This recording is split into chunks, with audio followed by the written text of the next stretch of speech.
अजवरं अतिमत्तभूतं दावकीचक्रमशनीवदारुणं नेतम्बुसेकविधिना जितवमुनिन्दो तं तेजसा भवतु ते जय मंगलानि जय मंगलानि जय मंगलानि ओके तत्कमतिहस्तसुदारुरन्तं धावन्ति योजनपथभूमिमलवन्तं एहि सङ्खतमनुचितवामुनिन्दो तं तेजसा भवतु ते जय मंगलानि जय मंगलानि जय मंगलानि कट्टानकठमुदरंग इव विधिनिया चियचाय तुठवचनं जनकाय मध्ये संतेन सोम विधिना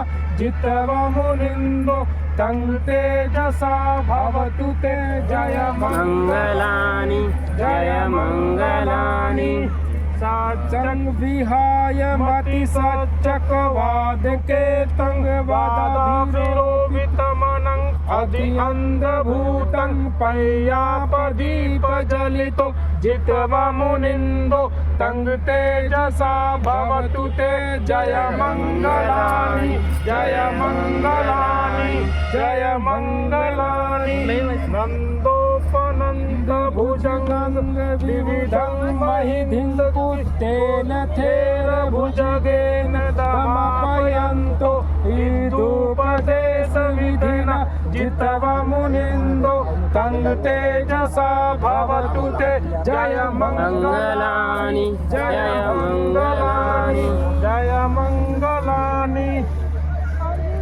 दुर्गाभ्यभुजगेन सुदर्शहन्तं ब्रह्मविशुद्धियुतिमिदिवकाभिधानं यानागणेन विधिना जितवमुनिन्दो तं तेजसा भवतु ते जय मंगलानि जय मंगलानि जय मंगलानि एताभिबुद्ध जय मंगलयठिगाथा यो वाचको दिन्दिने सरते मनन्द हितवाननेक विविधानि चुपत्सवानि मोखंग सुखंग अधिगम्ये नारो सभी बोलो जय हो साधु साधु साधु। अगले 5 मिनट और ध्यानपूर्वक सुने। इन दोनों लोगों ने जो 5 प्रतिज्ञाएं ली हैं और 5 शील लिए हैं। सबसे पहले हमने ये मोमबत्तियां प्रज्वलित करके 5 शील लिए कि पहला शील कौन था? पहला नियम, हम हिंसा नहीं करेंगे। हर व्यक्ति चाहता है मन शांत रहे, हर महिला चाहती है कि उसके घर में शांति रहे, हर राष्ट्र चाहता है कि पड़ोसी राष्ट्रों से उसका संबंध अच्छा रहे, शांति रहे। माने शांत चित्त परिवार में शांति और संतुष्टि ये मनुष्य का मूल स्वभाव है, intrinsic nature of human being in all time.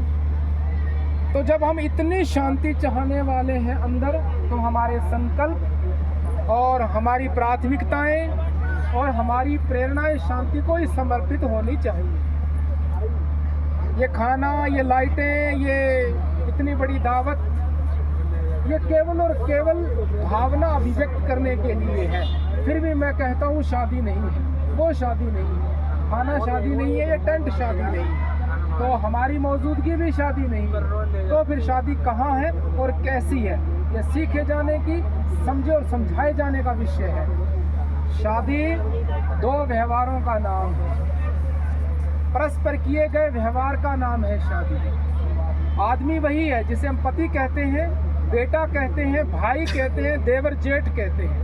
तो असल में एक ही व्यक्ति द्वारा विभिन्न दिशाओं में निभाई गई भूमिकाओं का नाम है। ऐसे ठीक से समझना, ज़्यादा लंबा नहीं बोलूँगा मैं।